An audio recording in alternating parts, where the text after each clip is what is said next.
Shalom, selamat hari Minggu bagi kita semua. Bapak Ibu, saudara-saudari yang terkasih, perkenankanlah kami para pelayan Tuhan menyampaikan selamat datang, selamat beribadah bagi kita semua. Damai sejahtera Tuhan Allah kita menyertai kita sekalian.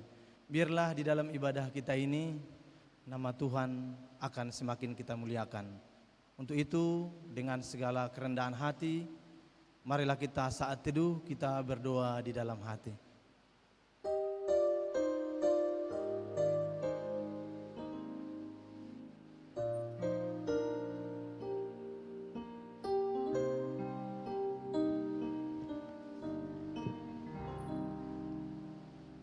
Amin.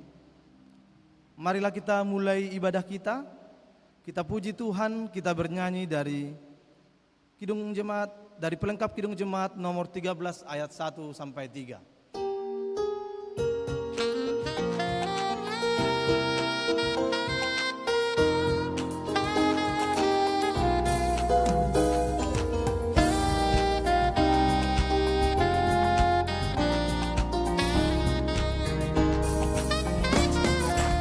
Kita masuk rumahnya, berkumpul menyembah kepadanya. Kita masuk rumahnya, berkumpul menyembah kepadanya. Kita masuk rumahnya, berkumpul menyembah kepadanya.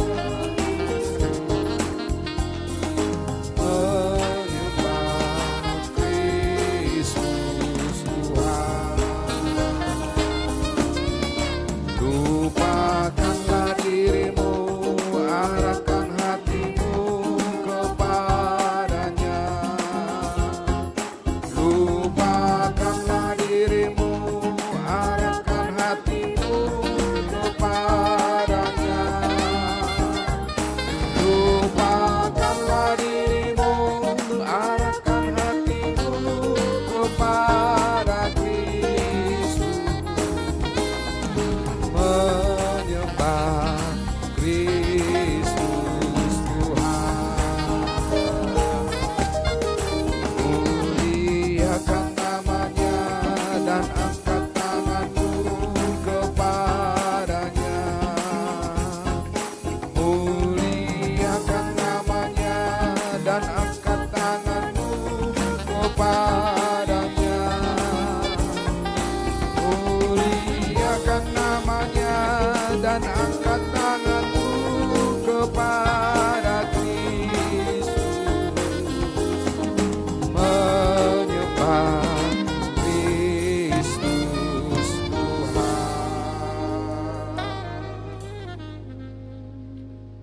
Di dalam nama Allah Bapa dan anaknya Tuhan Yesus Kristus dan Roh Kudus, halik langit dan bumi. Amin. Bersorak-sorai bagi Allah, hai seluruh bumi. Mazmurkanlah kemuliaan namanya. Muliakanlah dia dengan puji-pujian. Katakanlah kepada Allah, betapa dahsyatnya segala pekerjaanmu. Oleh sebab kekuatanmu yang besar, musuh-musuhmu tunduk menjilat kepadamu. Haleluya. Haleluya, haleluya,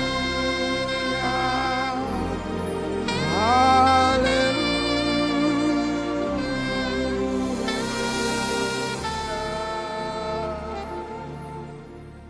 Ya Tuhan Allah yang Maha Kuasa, hanya karena kasih-Mu lah kami boleh berhimpun di hadapan-Mu untuk memuji dan menyembah Engkau. Engkau sendiri telah menjanjikan bahwa jika ada 2 atau 3 orang bersekutu di dalam nama-Mu, Engkau akan memberikan apa yang mereka minta. Ya Tuhan, dengarkanlah permohonan kami dan berikanlah kepada kami apa yang perlu bagi hidup kami. Terlebih lagi, berilah kami pengetahuan tentang kebenaran-Mu dan hidup yang kekal di dalam anak-Mu Yesus Kristus Tuhan kami. Amin. Jemaat dipersilahkan duduk. Marilah kita puji Tuhan, kita bernyanyi dari Kidung Jemaat nomor 285 ayat 1 dan 2.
Bapak, Ibu, saudara-saudara yang terkasih, marilah kita mendengarkan firman Tuhan sebagai pendahuluan khotbah pada minggu kita hari ini, yaitu Minggu Jubilate, yang berarti bersorak-soralah bagi Allah hai seluruh bumi.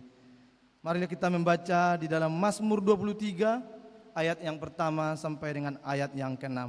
Marilah kita baca secara bergantian dan di ayat yang terakhir kita bersama-sama membacanya. Mazmur 23 ayat yang pertama sampai dengan ayat yang ke-6. Beginilah firman Tuhan. Tuhan adalah gembalaku, takkan kekurangan aku. Ia membaringkan aku di padang yang berumput hijau. Ia membimbing aku ke air yang tenang.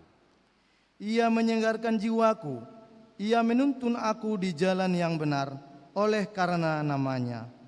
Sekalipun aku berjalan dalam lembah kelaman, aku tidak takut bahaya, sebab Engkau besertaku. Gadamu dan tongkatmu itulah yang menghibur aku. Engkau menyediakan hidangan bagiku di hadapan lawanku. Engkau mengurapi kepalaku dengan minyak. Pialaku penuh melimpah. Mari kita bersama-sama membacanya. Kebajikan dan kemurahan belaka akan mengikuti aku seumur hidupku, dan aku akan diam dalam rumah Tuhan sepanjang masa. Sampai demikian firman Tuhan. Berbahagialah setiap orang yang mendengarkan firman Tuhan, yang menghayati serta mengamalkannya. Amin. Marilah kita kembali puji Tuhan. Kita bernyanyi dari Kidung Jemaat nomor 407 ayat 1 sampai 2.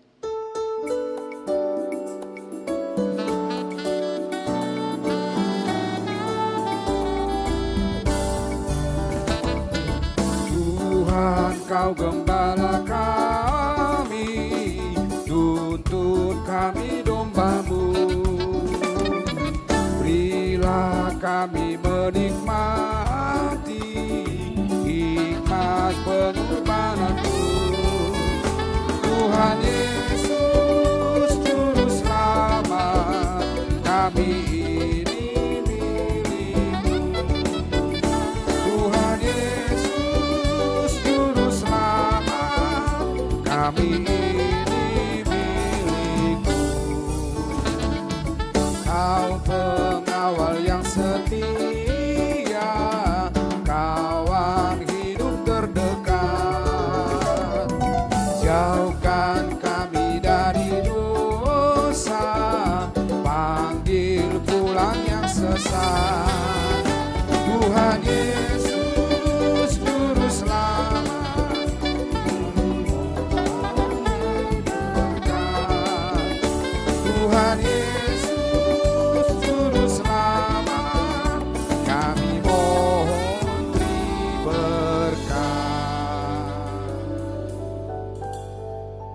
Bapak, Ibu, saudara-saudara yang terkasih, marilah kita sejenak mengingat dan merenungkan segala dosa pelanggaran kita di hadapan Tuhan yang sangat sungguh banyak di hadapan Tuhan. Marilah kita memohon ampun di hadapan Tuhan. Marilah kita berdoa di dalam hati.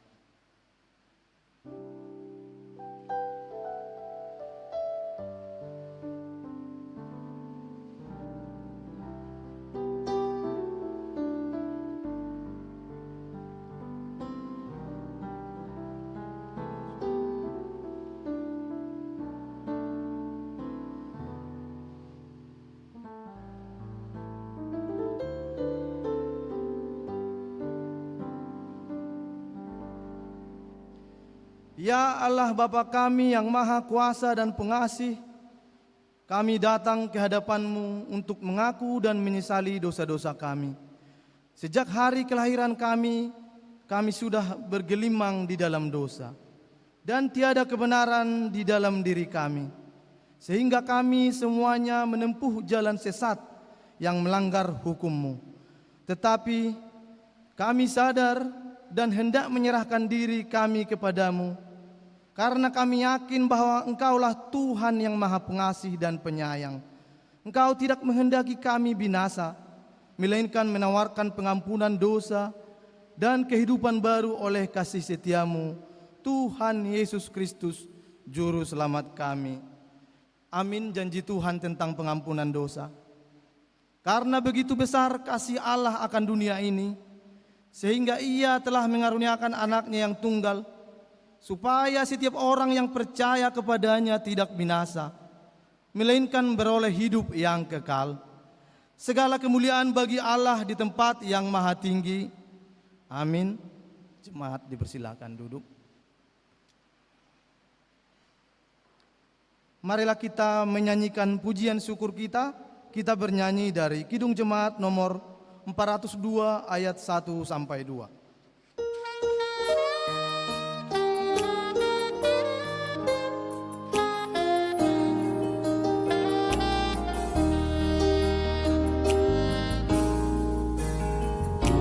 Perlukan juru selamat agar jangan sesat.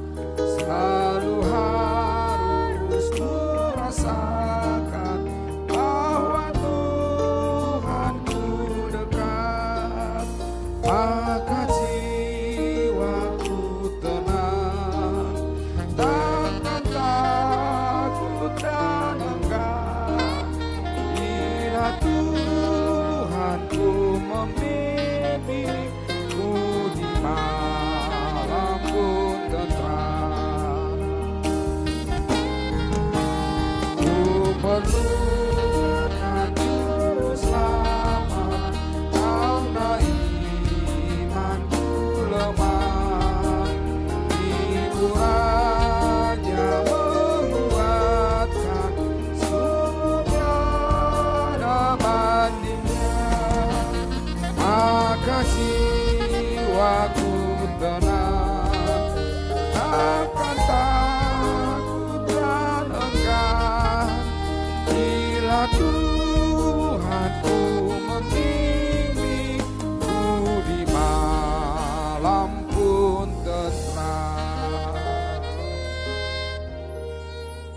Bapak, Ibu, saudara-saudara yang terkasih, marilah kita mendengarkan firman Tuhan sebagai petunjuk hidup baru pada minggu kita hari ini, yang tertulis dalam Yakobus 4 ayat 8.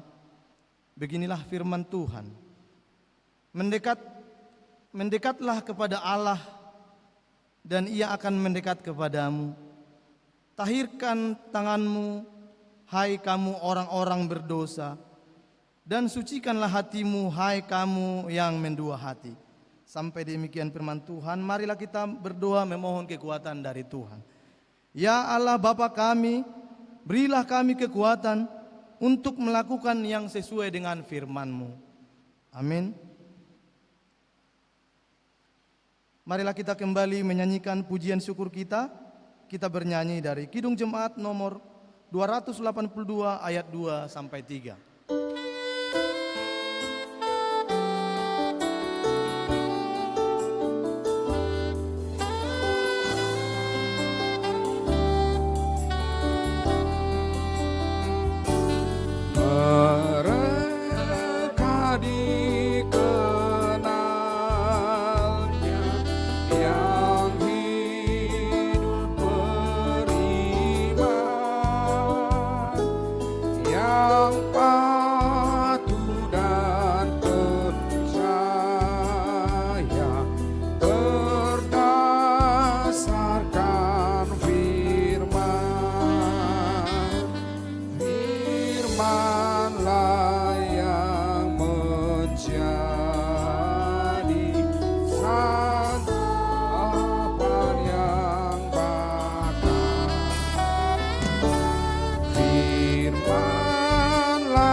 Bapak Ibu, saudara-saudara yang terkasih, marilah kita bersaksi mengikrarkan pengakuan iman kita bersama jemaat pada segala abad di seluruh dunia.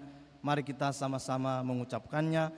Aku percaya kepada Allah Bapa yang Maha Kuasa, Khalik langit dan bumi. Aku percaya kepada Yesus Kristus, anaknya yang tunggal Tuhan kita, yang dikandung daripada Roh Kudus, lahir dari anak darah Maria, yang menderita di bawah pemerintahan Pontius Pilatus, disalibkan, mati dan dikuburkan, turun ke dalam kerajaan maut. Pada hari ketiga, bangkit pula dari antara orang mati, naik ke surga, duduk di sebelah kanan Allah Bapa yang Maha Kuasa, dan akan datang dari sana untuk menghakimi orang yang hidup dan yang mati. Aku percaya kepada Roh Kudus, gereja yang kudus dan am, persekutuan orang kudus, pengampunan dosa, kebangkitan daging, dan hidup yang kekal. Amin. Jemaat dipersilakan duduk.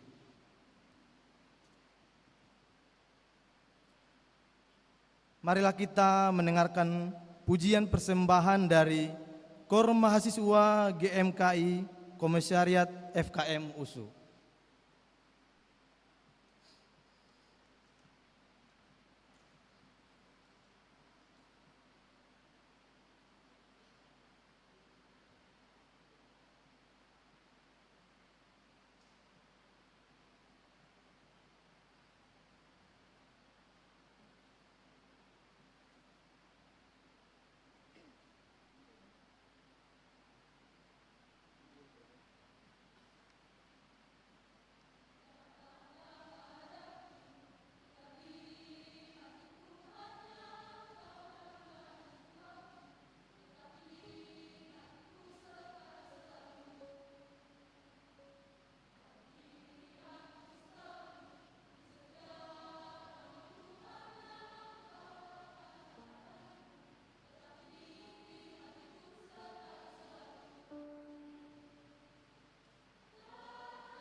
Bapak, Ibu, saudara-saudara yang terkasih, marilah kita persiapkan hati dan jiwa kita untuk menyambut sabda Allah. Kita puji Tuhan, kita bernyanyi dari pelengkap Kidung Jemaat nomor 131 ayat 1 sampai 3.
Damai sejahtera dari Allah Bapa kita yang melampaui segala akal, itu yang senantiasa menguasai hati, jiwa dan pikiranmu, di dalam nama Tuhan Yesus.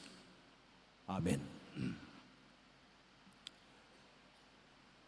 Firman Tuhan untuk kita pada sore ini, Yohanes 10 ayat 11 sampai 18, mengambil tema Yesus Gembala yang baik. Saya akan bacakan firman ini untuk kita. Marilah kita perhatikan Alkitab kita masing-masing. Saya akan bacakan dan kita perhatikan Alkitab kita masing-masing. Demikian firman Tuhan. Akulah gembala yang baik. Gembala yang baik memberikan nyawanya bagi domba-dombanya. Sedangkan seorang upahan yang bukan gembala dan yang bukan pemilik domba-domba itu sendiri, ketika melihat serigala datang, meninggalkan domba-domba itu, lalu lari, sehingga serigala itu menerkam dan mencerai-beraikan domba-domba itu. Ia lari karena ia seorang upahan dan tidak memperhatikan domba-domba itu. Akulah gembala yang baik, dan aku mengenal domba-dombaku, dan domba-dombaku mengenal aku. Sama seperti Bapa mengenal aku, dan aku mengenal Bapa, dan aku memberikan nyawaku bagi domba-dombaku. Ada lagi padaku domba-domba lain yang bukan dari kandang ini. Domba-domba itu harus kutuntun juga, dan mereka akan mendengarkan suaraku, dan mereka akan menjadi satu kawanan, dengan satu gembala. Bapa mengasihi aku, oleh karena aku memberikan nyawaku untuk menerimanya kembali. Ayat 18 kita baca bersama-sama. Tidak seorang pun mengambilnya daripadaku, melainkan aku memberikannya menurut kehendakku sendiri. Aku berkuasa memberikannya dan berkuasa mengambilnya kembali. Inilah tugas yang kuterima dari Bapakku. Sampai demikian. Shalom untuk kita semuanya. Tentu kita semua tahu apa itu gembala. Gembala adalah pengangon, pemiara, dan penjaga ternak. Tapi di Israel, gembala itu memiliki arti yang lebih dalam. Gembala dalam bahasa Ibrani disebut roe, kemudian pekerjaannya disebut ra'a, yaitu memberi makan kawanan domba, menuntun kawanan itu ke padang rumput, memimpin, membimbing, memerintah, dan melindungi kawanan domba tersebut. Jadi gembala itu berhubungan dengan sekawanan atau kawanan domba, bukan seekor, dua ekor, tapi sekawanan. Dalam bahasa Yunani, gembala disebutkan poimen, dan untuk tugas-tugasnya disebut poimenika. Yang menarik dalam bahasa Yunani, poimen juga diterjemahkan dengan kata pendeta atau rohaniawan atau pemimpin. Orang pertama yang menggambarkan Allah sebagai gembala adalah Yakub, yaitu anak Ishak, anak Abraham.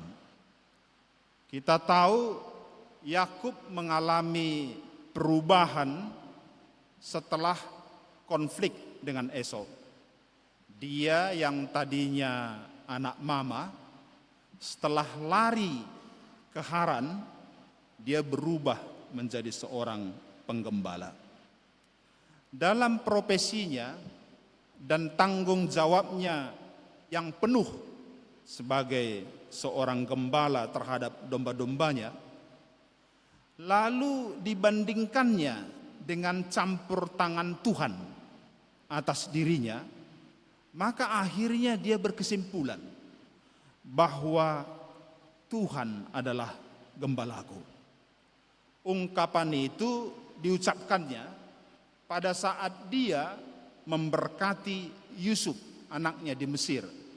Dalam Kejadian 48 ayat 15 dia katakan, Allah itu sebagai Allah yang telah menjadi gembalaku selama hidupku sampai sekarang, dialah kiranya yang memberkatimu. Pengalaman yang sama dirasakan juga oleh Daud. Daud benar-benar mengerti dan faham bagaimana tugas dan tanggung jawab sebagai seorang gembala terhadap domba-dombanya. Lalu dia bandingkan juga dengan pengawalan Tuhan atas dirinya.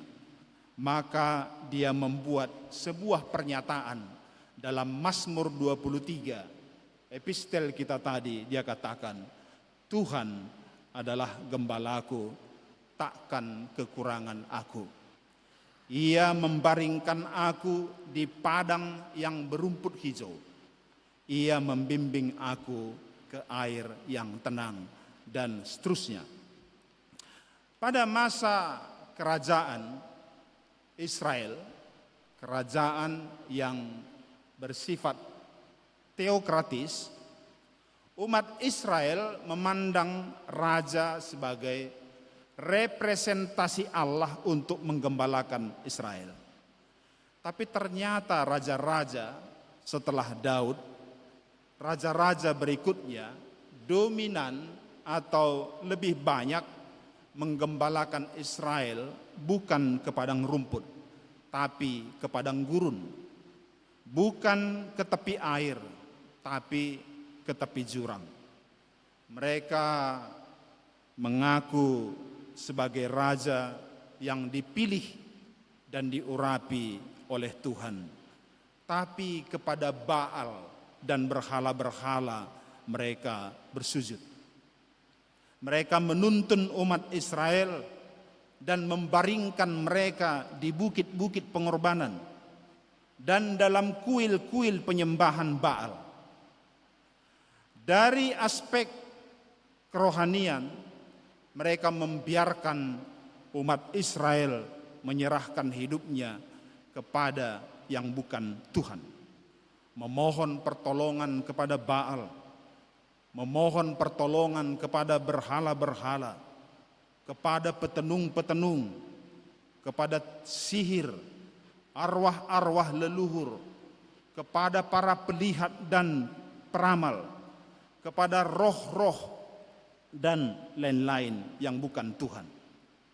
Dan dari aspek ekonomi, mereka tidak memperdulikan makanan domba-dombanya, yaitu umat Israel. Tapi mereka menggembalakan dirinya sendiri dan tidak memperdulikan domba-dombanya, yaitu umat Israel. Nabi Yehezkiel dalam satu pasal penuh, yaitu pasal 34, dengan keras mengecam kebiadaban para raja atau gembala Israel. Pada ayat 2 dan ayat 15 dikatakan, celakalah gembala-gembala Israel yang menggembalakan dirinya sendiri. Lalu Allah berfirman pada ayat 15, aku sendiri akan menggembalakan domba-dombaku. Akhirnya Israel Utara diserahkan ke Asyur untuk dilenyapkan. Dan Israel Selatan, yaitu Yehuda, dibuang ke Babel untuk dihajar. Jadi sampai di sini kita bisa lihat ada dua gembala, yaitu yang kelihatan dan yang tidak kelihatan. Gembala yang kelihatan adalah sebutan untuk raja atau untuk pemimpin-pemimpin atau untuk pemimpin-pemimpin umat atau pemimpin sekawanan-sekawanan umat. Ini mencakup masalah jasmani, yaitu negara atau pemerintah. Juga mencakup rohani, yaitu gereja dan pendeta. Sedangkan gembala yang tidak kelihatan itu adalah sebutan untuk Tuhan. Dan sebenarnya gembala yang sesungguhnya mencakup aspek jasmani dan rohani kita adalah Tuhan. Dalam konsep Alkitab, yang berhak disebut gembala adalah Tuhan.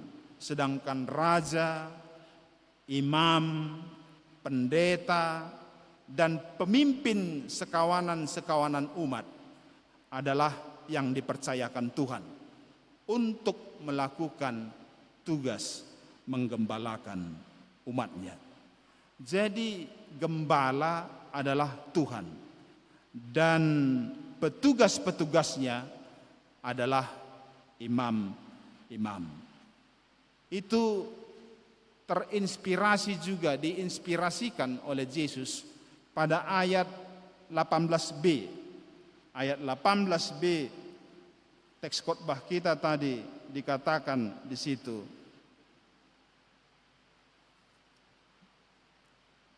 Inilah tugas yang kuterima dari Bapakku. Jadi Tuhan adalah gembala, sedangkan petugas-petugasnya adalah raja, imam, dan pemimpin-pemimpin. Saudara-saudari, konteks penggembalaan Israel pada zaman Yesus Kristus, ketika itu Israel dijajah oleh bangsa Romawi. Kaisar Rom, yaitu Kaisar Agustus, membagi kekaisarannya menjadi 4 wilayah, yang masing-masing wilayah dipimpin oleh seorang gubernur atau wali negeri. Wali negeri Syria pada waktu itu adalah Kireneus. Lalu masing-masing wilayah juga dibagi menjadi beberapa daerah atau bangsa-bangsa yang masing-masing dipimpin oleh raja. Daerah Judea pada waktu itu dipimpin oleh Raja Herodes Agung. Jadi secara jasmani, yaitu administrasi politik, gembala Israel adalah pemerintah Romawi. Tapi secara rohani, yaitu sosial kemasyarakatan dan agama, gembala Israel adalah pemimpin-pemimpin agama. Sebab merekalah yang menjadi garda terdepan untuk menuntun Israel kepada Allah, Sang Gembala yang agung. Pada zaman Yesus Kristus, dalam kondisi jasmani yang terjajah, kita tahu ada banyak yang tampil sebagai gembala, sebagai pemimpin-pemimpin yang mempunyai kawanan atau pengikut. Sebutlah beberapa terkenal pemimpin-pemimpin dari kelompok Parisi, kelompok Saduki, ahli-ahli Taurat, kelompok Herodian, kelompok Sikariot, Zelotis, tua-tua Yahudi, golongan imam, kelompok pro kaisar, dan lain-lain, ada banyak sekali. Dalam kondisi atau dalam konteks itulah Yesus menyatakan dirinya sebagai gembala yang baik.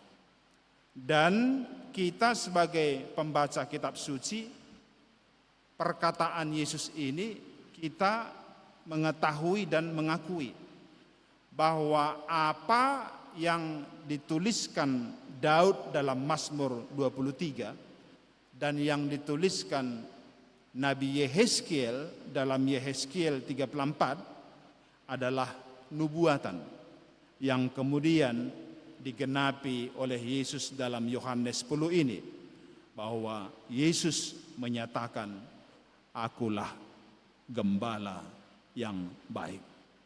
Dalam Minggu Jubilate ini, yaitu minggu perayaan tentang keselamatan yang dari Allah atau sorak-sorai kita karena Sang Penyelamat, yaitu Tuhan Yesus. Tuhan Yesus dalam firman ini mengatakan, "Akulah gembala yang baik."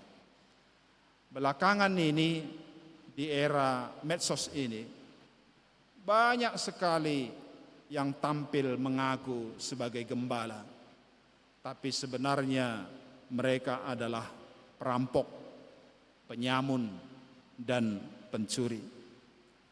Ayat yang selalu mereka gadang-gadang adalah ayat-ayat berkat kelimpahan, ayat-ayat persepuluhan, dan ayat-ayat persembahan yang tidak lain tujuannya adalah meraup uang dan kekayaan sebanyak-banyaknya. Mereka menjual berkat Tuhan dengan semangat yang berapi-api dan membatasi atau mengkafling berkat kelimpahan yang dari Tuhan itu hanya untuk mereka yang membayar persepuluhan dan yang memberi sebanyak-banyaknya kepada gembala atau kepada pendeta. Di gerejanya atau di KKR-KKR-nya tidak ada warta keuangan, tidak ada LPJ keuangan. Semua perpuluhan dan persembahan masuk ke pundi-pundi pendeta. Dan pendeta memiliki kewenangan penuh untuk mengendalikan uang-uang masuk tersebut. Ajaran perpuluhan yang seperti inilah yang dari sejak semula ditolak oleh gereja kita GKP. Gereja kita tidak menerapkan persepuluhan. Gereja kita menerapkan bakti bulanan atau persembahan bulanan. Di samping persembahan yang dikumpulkan di setiap kebaktian. Karena firman Tuhan katakan dalam Ulangan 16 ayat 16 ditambah dengan 2 Korintus 9 ayat 7, janganlah menghadap hadirat Tuhan dengan tangan hampa, tapi masing-masing memberikan menurut kerelaan hatinya sesuai dengan berkat yang diberikan Tuhan. Jangan memberi dengan sedih hati atau karena paksaan, sebab Allah mengasihi orang yang memberi dengan sukacita. Dan di gereja kita persembahan-persembahan itu harus dikelola dengan baik, dengan pertanggungjawaban, dan semua jemaat harus mengetahui dari LPJ pengurus kemana uang persembahan-persembahan itu dialokasikan. Apakah dialokasikan dengan tepat, dengan baik, dan benar. Mereka harus mempertanggungjawabkannya. Jadi dalam kontes orang yang mengaku gembala di medsos inilah Tuhan Yesus berbicara di tengah-tengah kita. Akulah gembala yang baik. Dipesankannya, hati-hati, di sekelilingmu banyak yang mengaku gembala. Padahal mereka adalah upahan, pencuri, dan perampok.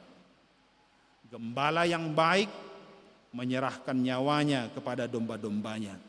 Sedangkan seorang upahan yang bukan gembala dan yang bukan pemilik domba-domba itu sendiri, ketika melihat serigala datang, meninggalkan domba-domba itu lalu lari, sehingga serigala itu menerkam dan mencerai-beraikan domba-domba. Karena itu ditekankan pada ayat yang ke-27, perhatikan ayat 27.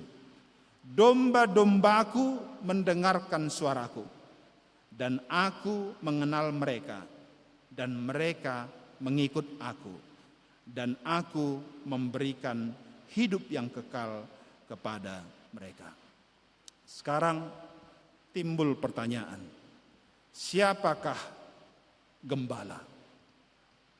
Sangat menarik sekali melihat atau menyelidiki bagaimana pergumulan seorang gembala dalam konteks geografis dan konteks musim di Israel. Di Israel dipandang bahwa gembala adalah satu profesi yang paling tulus. Kenapa? Karena dia menyerahkan hidupnya atau memberikan, saya ulangi, karena dia menyerahkan waktunya, nyawanya, dan hidupnya untuk memberikan kehidupan dan keselamatan bagi domba-dombanya. Para gembala adalah kelompok masyarakat sederhana yang rela hidup terpencil. Saat bertugas, mereka tinggal di alam terbuka dan terpisah dari komunitas masyarakat. Tetapi mereka terkenal sebagai orang yang setia menjalankan tugasnya, menjaga kawanan ternaknya. Apa saja tugas-tugas gembala? Tugas utama gembala adalah menjaga domba dari pencuri dan perampok, menjaga domba dari serangan binatang predator atau pemangsa, dan menjaga domba dari cuaca ekstrim atau cuaca yang buruk. Kemudian merawat domba yang terluka, menggendong yang lemah, dan mencari domba yang hilang atau yang sesat. Kemudian mencari padang rumput dan sumber air untuk domba-dombanya. Hampir semua waktu dan hidupnya diserahkan kepada kawanan dombanya. Di musim semi, gembala setiap hari mengiring kawanan dombanya dari kandang ke padang rumput yang subur dan hijau. Di musim panen, gembala membawa dombanya untuk memakan tunas-tunas dan biji-bijian yang tersisa. Di musim panas, gembala memindahkan domba-dombanya ke padang dan menjaganya. Di malam hari, gembala menjaga kawanan ternaknya. Mereka tidak tidur dan mereka selalu terjaga. Menjelang berakhirnya musim kering, gembala memindahkan kawanan dombanya ke daerah pesisir dan daerah lembah-lembah yang ada air. Di saat musim dingin datang, gembala harus menggiring dombanya ke kandang yang tertutup agar domba-domba tidak mati karena hujan deras, tidak mati karena badai es dan salju. Jadi seluruh waktunya, nyawa dan hidupnya dia serahkan untuk domba-dombanya. Itulah karakter gembala yang sesungguhnya. Dan dalam khotbah ini Tuhan Yesus mengatakan kepada kita, akulah gembala yang baik, yang konsisten, tanpa kurang suatu apapun, yang sempurna untuk melakukan semuanya itu. Artinya, Yesus telah datang untuk menggembalakan kita di segala musim, di segala cuaca, di segala kondisi, dan di segala keadaan. Tidak ada waktu dan masa di mana Tuhan tidak menggembalakan kita. Dia selalu ada dalam segala keadaan. Dan dia telah membuktikan kata-katanya sendiri dengan menyerahkan nyawanya untuk menebus kita semua dan memberikan kepada kita keselamatan dan hidup yang kekal.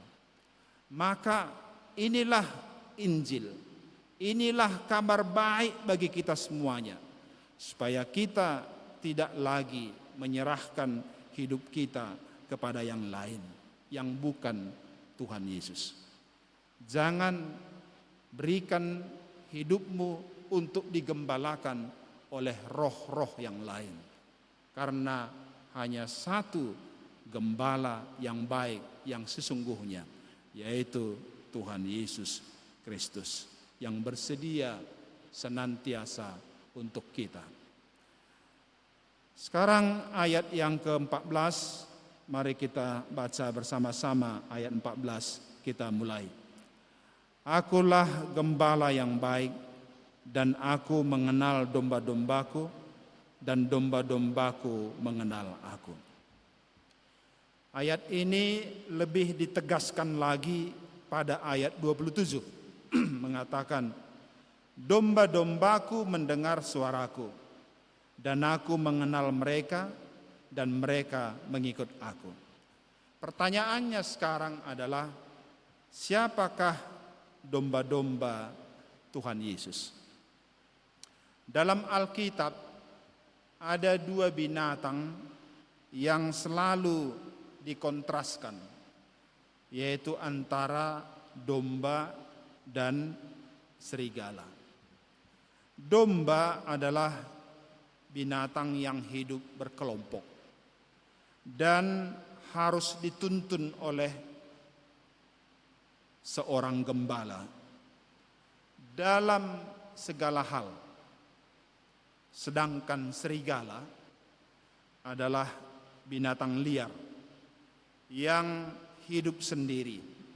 Ia licik, cerdik, bisa menjaga dirinya, jago menyerang musuhnya, dan mencari makanannya.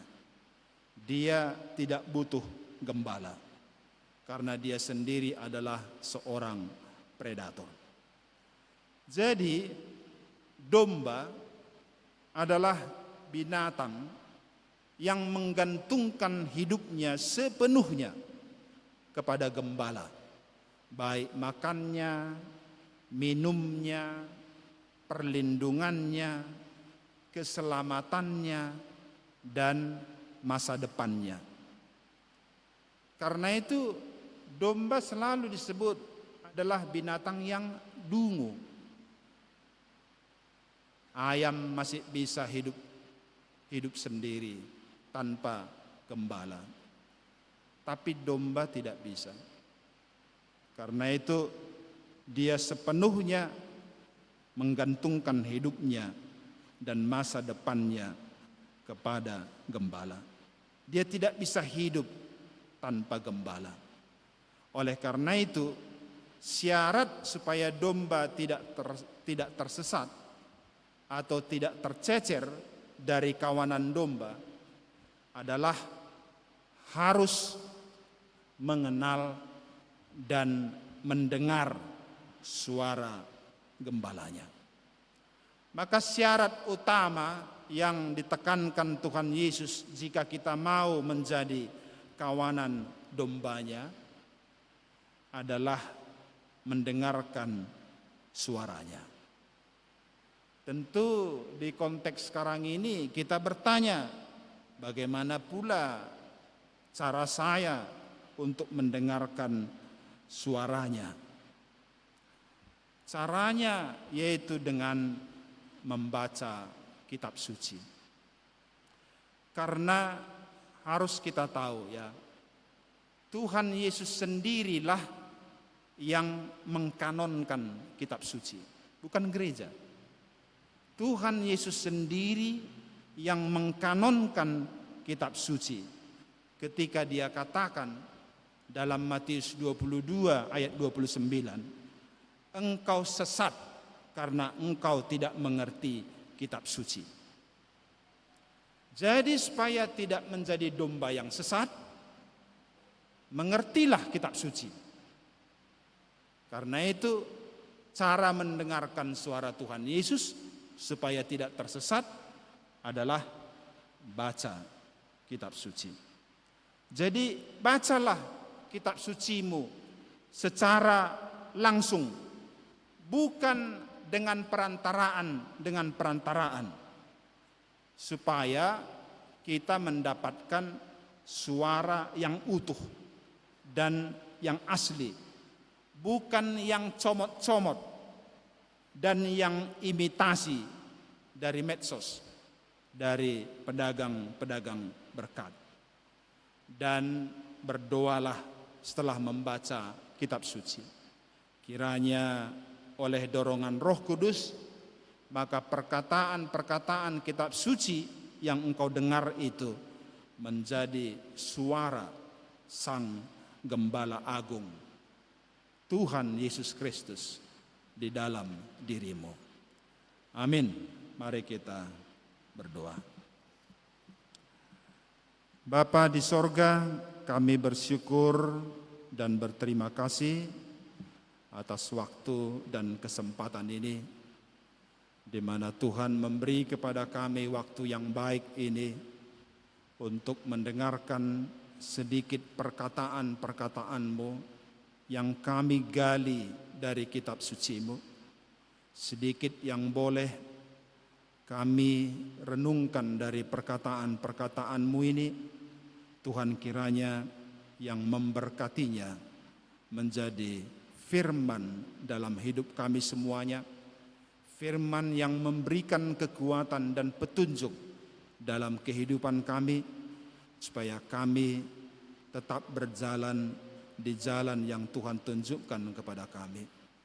Bapa di sorga, di era konteks zaman kami pada saat ini, ada banyak orang-orang yang mengangkat dirinya menjadi pemimpin-pemimpin yang menyerap dan mengundang banyak follower-follower menjadi pengikut-pengikutnya. Dalam konteks inilah kami mendengarkan perkataan-Mu yang mengatakan, "Akulah gembala yang baik." Bapa di sorga, kami bersyukur diingatkan tentang perkataan-Mu ini, supaya dalam konteks yang zaman ini kami tidak sesat dan tidak terombang-ambing atau tidak jatuh ke dalam berbagai-bagai godaan dan kepintaran dunia ini untuk mengelabui kami. Kami serahkan hidup kami kepadamu, Tuhan kiranya yang memberi kepada kami kekuatan. Tuhan kiranya yang tetap mendorong kami oleh Roh Kudus-Mu, supaya manakala kami membaca kitab suci-Mu, kitab suci-Mu itu menjadi suara Sang Firman kepada kami yang menuntun hidup kami sehari-hari. Kami menyerahkan hidup kami kepadamu. Bapa, mungkin dari antara kami sedang menghadapi pergumulan, sedang menghadapi masalah atau persoalan-persoalan dalam kehidupan kami.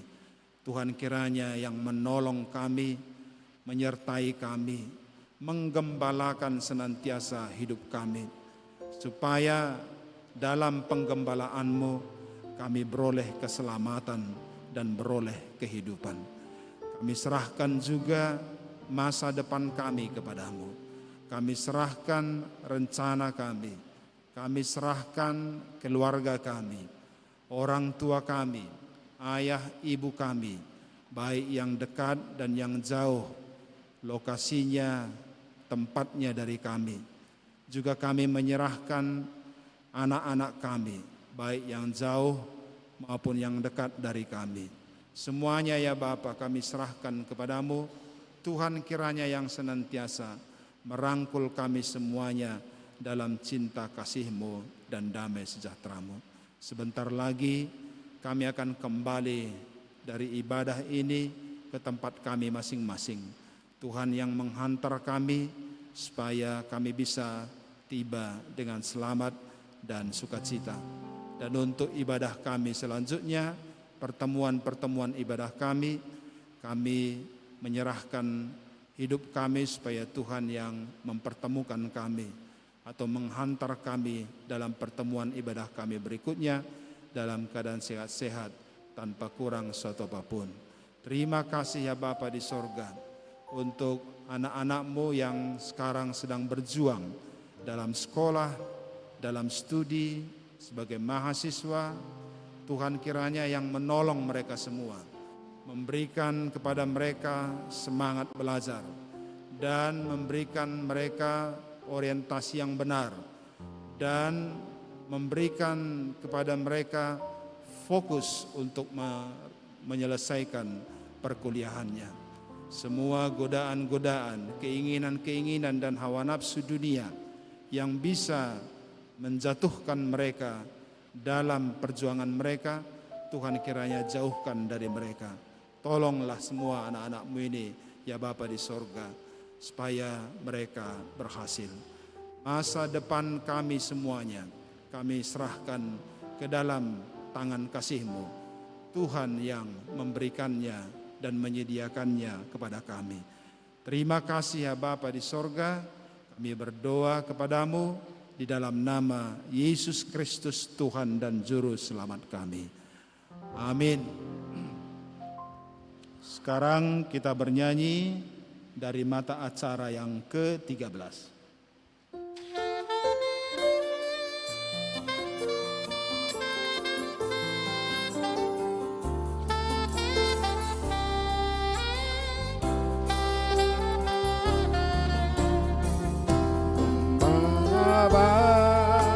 Bersuling dan merdu, membimbing aku pada air tenang, dan membaringkan aku berteduh di padang rumput hijau berkenan. Oh Gembala,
nas persembahan kita dari Mazmur 86 ayat 12, demikian firman Tuhan.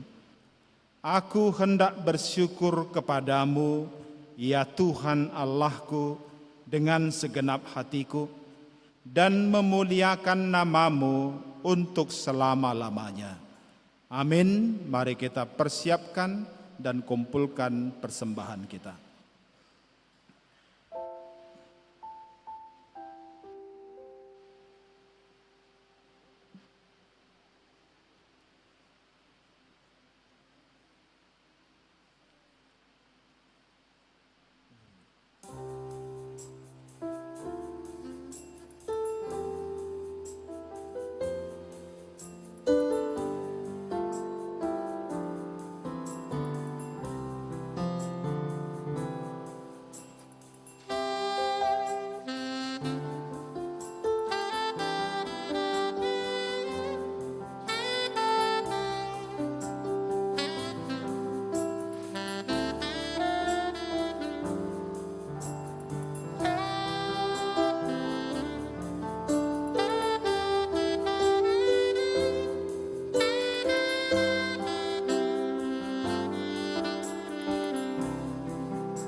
Mari kita bangkit berdiri.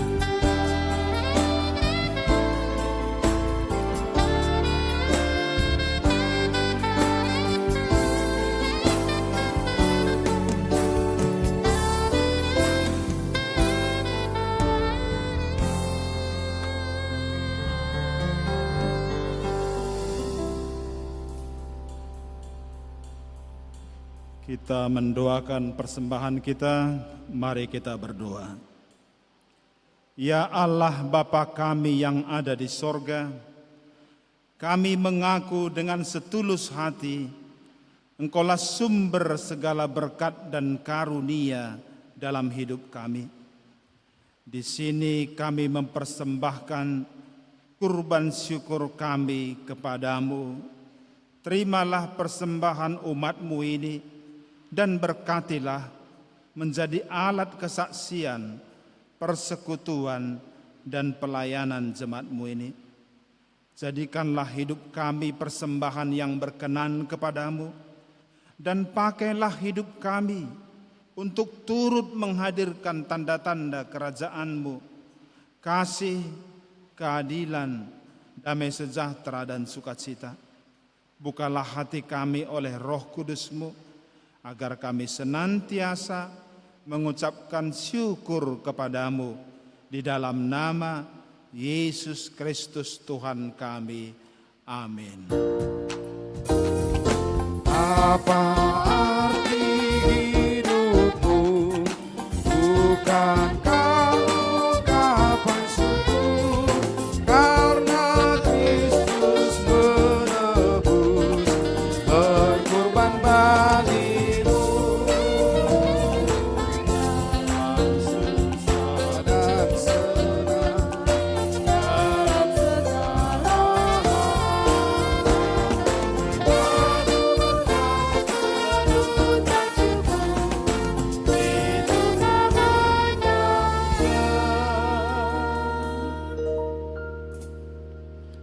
Bapa kami yang di sorga, dikuduskanlah namamu, datanglah kerajaan-Mu, jadilah kehendak-Mu di bumi seperti di sorga. Berikanlah kami pada hari ini makanan kami yang secukupnya, dan ampunilah kami akan kesalahan kami, seperti kami juga mengampuni orang yang bersalah kepada kami. Dan janganlah membawa kami ke dalam pencobaan, tetapi lepaskanlah kami dari yang jahat.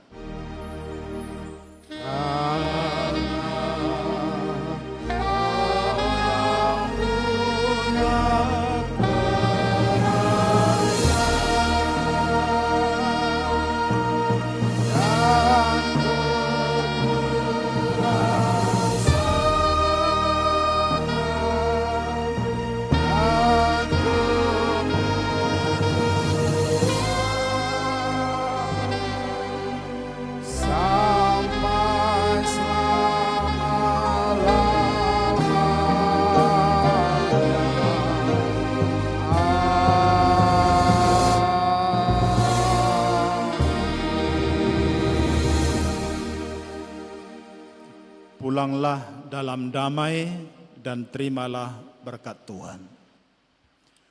Tuhan memberkati engkau dan melindungi engkau. Tuhan menyinari engkau dengan wajah-Nya dan memberi engkau kasih karunia. Tuhan menghadapkan wajah-Nya kepadamu dan memberi engkau damai sejahtera. Amin.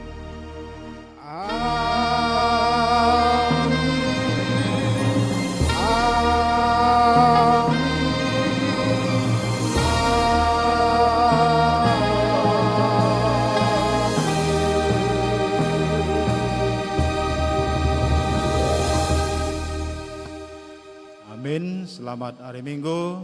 Shalom. Horas untuk kita semuanya.